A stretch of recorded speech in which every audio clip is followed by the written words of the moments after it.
Alexandre, enchanté. Dans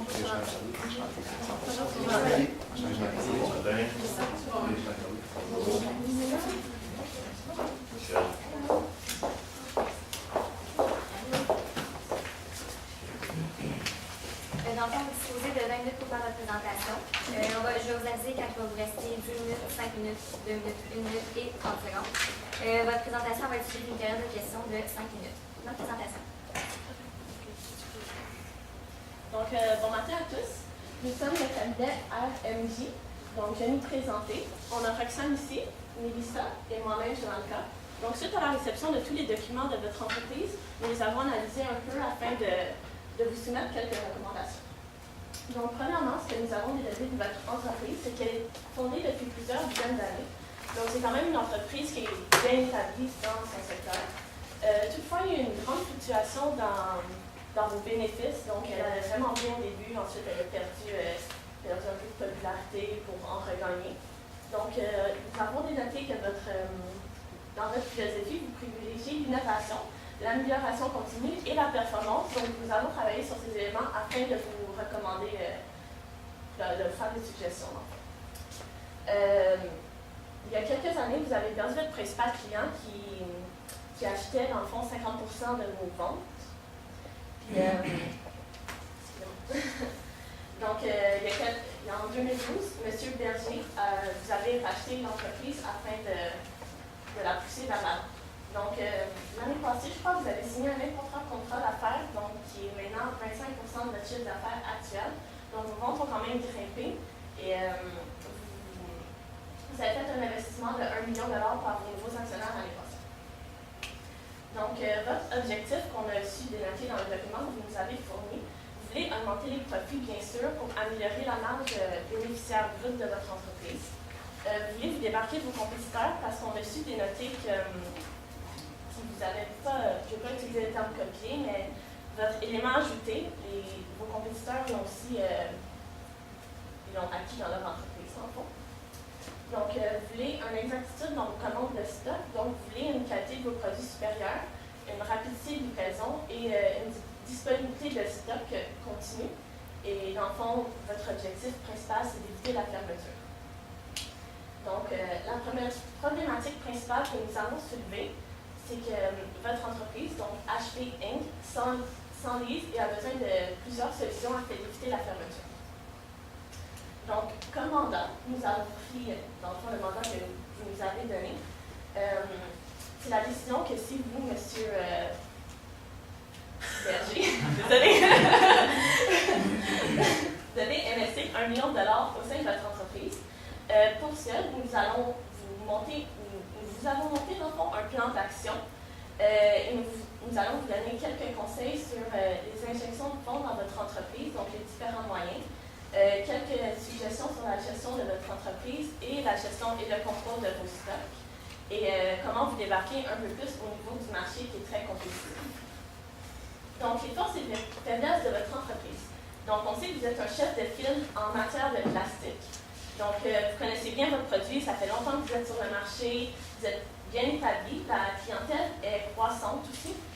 Donc, avec de nouveaux clients que vous avez acquis, et vous avez un potentiel immense de croissance, car comme tout le monde a besoin de plastique de nos jours. Votre manière de gérer, donc, vous validez les prototypes avec vos clients avant de les vendre. Donc, vous ne faites pas un produit qui va être inutile à l'avenir. Vous avez quand même une bonne réputation au niveau environnemental, vous respectez de nombreuses normes, vous faites votre plastique avec des matières recyclées, donc c'est vraiment important de nos jours.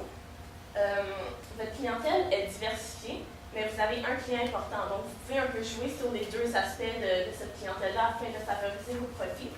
Et vous avez une bonne négociation auprès de vos clients fournisseurs, donc les ententes que vous avez avec chacun d'entre eux. Pour ce qui en est des faiblesses, votre produit est très spécialisé, donc vous faites des contenants de plastique pour les champignons, pour les salades, mais vous ne faites pas des produits qui sont généraux, donc qui peuvent plaire à une clientèle, désolé, un peu plus large. Justement, il y a un manque de diversité à ce niveau-là. Il y a eu de nombreux changements au sein de la gestion de votre entreprise dans les dernières années. Donc, il y a eu plusieurs personnes qui ont investi, vous avez changé de propriétaire plusieurs fois. votre marge bénéficiaire part du terrain. Donc, on a dénoté quelques problèmes à ce niveau-là qu'on va tenter de rectifier. L'utilisation des liquidités de votre entreprise est aussi une faiblesse, ainsi que la gestion et le contrôle des stocks qu'on va vous expliquer tout au long du PowerPoint. Donc, pour ce qui en est des menaces et opportunités, comme menace principale, il y a la fluctuation du dollar canadien. Donc, avec les compétiteurs qui font leurs produits aux États-Unis, les exportations, les importations, ça peut jouer beaucoup sur le prix du produit, votre marge bénéficiaire aussi. Les concurrents que vous avez sont extrêmement bien établis. Ce pas des petits concurrents qui sortent d'un peu partout, c'est des gros concurrents. Vos clients sont constamment à la recherche des meilleures offres. Vous avez des clients fidèles, oui, mais la plupart, ils magasinent un peu partout, si on veut. Les clients et les actionnaires aussi sont inquiets d'une faillite, donc ils ne voudront peut-être pas faire affaire avec vous à long terme ou investir dans votre entreprise. Pour ce qui en est des opportunités, vous pourriez avoir une place dans le marché que vous pouvez développer pour le carton ondulé, ce qui favoriserait peut-être vos entrées de fonds. Ensuite, la demande pour le produit est croissante. Ce produit-là, je parle du plastique. On a toujours besoin de plastique, les emballages, surtout avec la commercialisation de nos jours. Depuis, vous avez signé un énorme contrat avec un client pour les contenants de champignons. Ce contrat-là était assez gros. Et en plus, il y a un potentiel de croissance de 4,5 millions dans ce contrat-là. C'est vraiment une énorme opportunité. Donc, tous les points qui ont été soulevés par ma collègue Jonathan, on va les voir un peu plus concrètement au niveau de l'analyse financière par ratio. Je vais tout d'abord débuter par la marge bénéficiaire nette. Donc, l'année dernière, vous étiez à 0,63 %. On voit donc déjà que c'était un peu en baisse. Puis cette année, vous êtes maintenant en négatif de 10,28 %. Donc, évidemment, c'est une diminution encore plus marquée. C'est un ratio qui est assez général, qui donne une idée de la raison finalement pour laquelle vous avez engagé. Votre marge bénéficiaire est vraiment dans le trouble. Donc, on passe maintenant pour la rotation des stocks. Comme Jonathan en a un peu parlé précédemment, on voit ici que vous avez une rotation de vos stocks qui était de 4,11 fois, ce qui était déjà pas beaucoup. Vous êtes maintenant rendu à 3,60 fois, ce qui est nettement insuffisant pour le domaine dans lequel vous œuvrez. C'est sûr que ce qu'on a remarqué, c'est que ça pourrait être lié principalement à la quantité des stocks que vous avez en inventaire, qui est assez élevée. Ça, c'est assez risqué en fond parce qu'il peut y avoir beaucoup de pertes reliées à ces stocks-là, désuétude, tout ce qui est relié à ça. Finalement, c'est vraiment des liquidités qui dorment. On n'aime pas beaucoup ça d'avoir autant de stocks en inventaire. Donc, voilà. Pour ce qui est des délais de perception des clients, vous avez fait une bonne augmentation. Donc, avant, c'était de 88,67 jours pour percevoir les montants des clients. Vous êtes maintenant à 36,14 jours, ce qui est excellent. Et en plus, donc la liquidité de ce côté-là est améliorée. C'est encore mieux considérant que pour le délai de paiement des fournisseurs, vous avez augmenté le délai. Donc, vous recevez vos perceptions des comptes clients plus rapidement, vous payez vos fournisseurs plus tard, donc vous pouvez utiliser ces liquidités-là pour finalement un peu financer vos comptes fournisseurs. Donc c'est une très bonne gestion de ce côté-là. Ensuite, pour ce qui est des liquidités générales, dans le haut, on voit en fait que c'était auparavant 1,46 fois au niveau de la solvabilité. Vous êtes passé à 1,09 fois. Les deux étaient en bas du 2, ce qu'on considère normalement comme accepté. Donc, évidemment, c'est une diminution. C'était pas super au départ, ce n'est pas plus présentement. Donc, on croit que c'est aussi dû un peu en partie là, à vos stocks. Évidemment, si vous diminuez votre actif, ce ratio-là serait grandement amélioré. Et c'est d'autant plus démontré. Vous voyez ici, on a enlevé les stocks. C'est très très loin du 2 fois. Donc c'est quasiment pire finalement si on enlève vos liquidités. Donc vos liquidités, il y a vraiment un problème à ce niveau-là. Pour ce qui est de l'endettement total, vous étiez à 63 % en 2013, vous êtes rendu maintenant à 74 %. Donc ça c'est vraiment, vous êtes de plus en plus endetté, ce qui fait en sorte que généralement, qu'est-ce qui est relié avec l'endettement, c'est les intérêts que vous avez à payer. Donc, si on regarde ça un peu décortiqué au niveau du court terme, long terme, là, on voit que la portion à court terme est plus importante que la portion à long terme de cette dette-là en 2014. Ce qu'on remarque, c'est que vous avez beaucoup plus d'endettement à court terme qu'à long terme. On va donc vous conseiller peut-être d'essayer un refinancement de la dette pour l'envoyer dans votre portion à long terme. Donc, comme ça, à ce moment-là, peut-être que vos risques pour honorer vos engagements financiers seraient un petit peu diminués. Pour ce qui est de la couverture des frais financiers, vous étiez à 1,38 fois précédemment. Vous êtes maintenant dans le négatif de 2,11 fois, qui indique clairement que le risque financier est grave. Là. Donc, il faut prendre action. Et puis, ça fait en sorte, donc vous avez une petite marge ici qui était supérieure à 1, ce qui est quand même respectable. Vous avez une bonne marge de sécurité. Maintenant, vous n'en avez plus. Au contraire, vous n'arrivez même pas à couvrir les intérêts. Donc, il y a vraiment un travail important à faire de ce côté-là aussi. Maintenant, pour ce qui est de la suggestion de redressement de ratio, de ce que Maxime nous a parlé. Donc, pour ce qui a trait au fonds de roulement, comme vous avez donc le refinancement de la dette, ce qui va faire en sorte que les taux d'intérêt vont diminuer, parce que quand on finance à long terme, les taux d'intérêt sont vraiment inférieurs.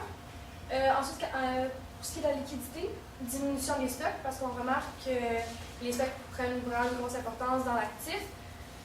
Donc, moins de production, quand on baisse aussi les coûts de production, vraiment tout ce qui a trait au stock. Puis, il faudrait aussi limiter les frais payés d'avance, parce qu'on a marqué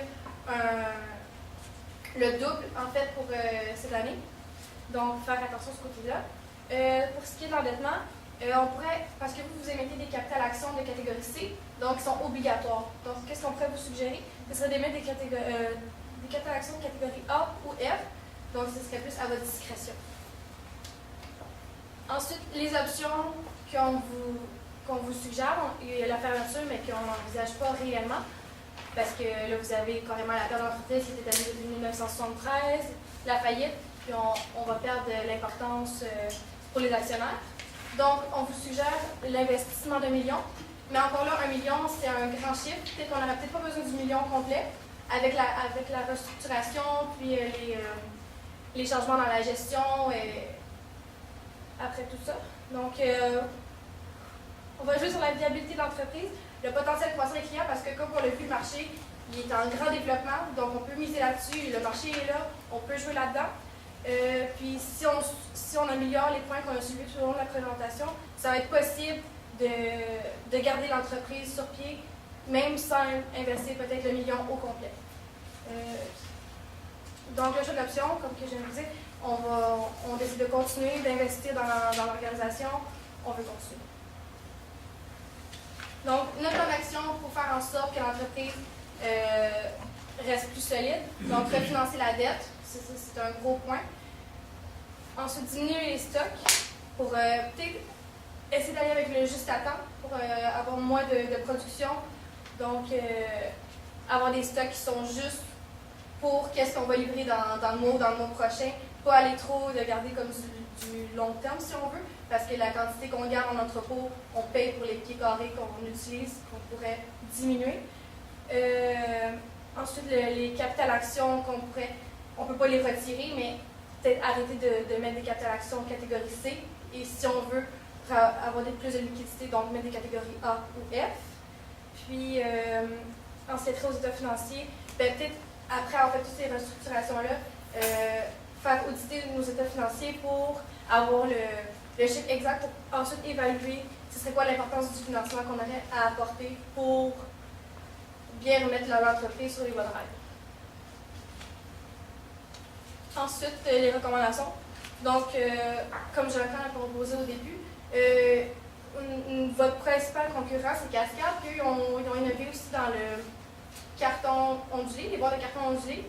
Puis, comme on a vu, le plastique et le carton ondulé, ils perdent vraiment au détriment, mettons, du verre et du métal. Donc, nous aussi, on pourrait essayer de pousser là-dedans. Peut-être vu que là, on n'a comme pas beaucoup de liquidité, essayer le projet, puis quand on va avoir qu'on va être plus fort, mettons, mais là, on va pouvoir, mettons, essayer d'accoter Cascade. On pourrait essayer aussi de trouver de nouveaux clients, parce que comme on l'a vu, les clients qui valent pour 25% de notre entreprise, on ne veut pas ça parce que s'ils partent, ça fait mal. Donc, peut-être essayer de trouver de nouveaux clients, être à la recherche de nouveaux. Aussi, en ce qui a trait aux clients, vu que pour la thermoformeuse,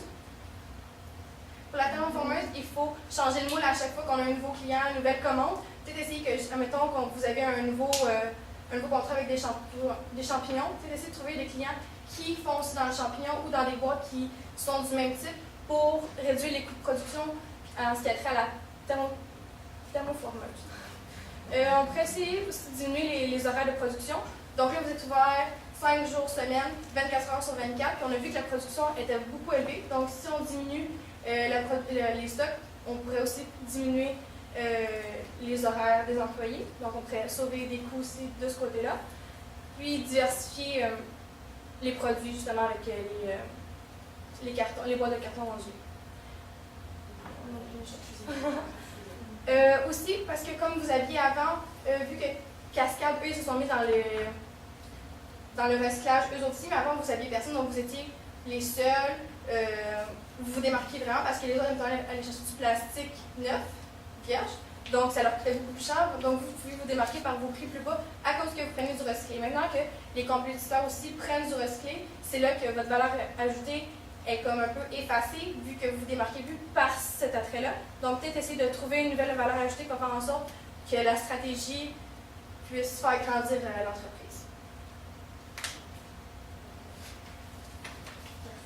La durée de la présentation est de 15 minutes 30 secondes. Puis dans le fond, je vous passe la parole pour le 5 minutes de questions.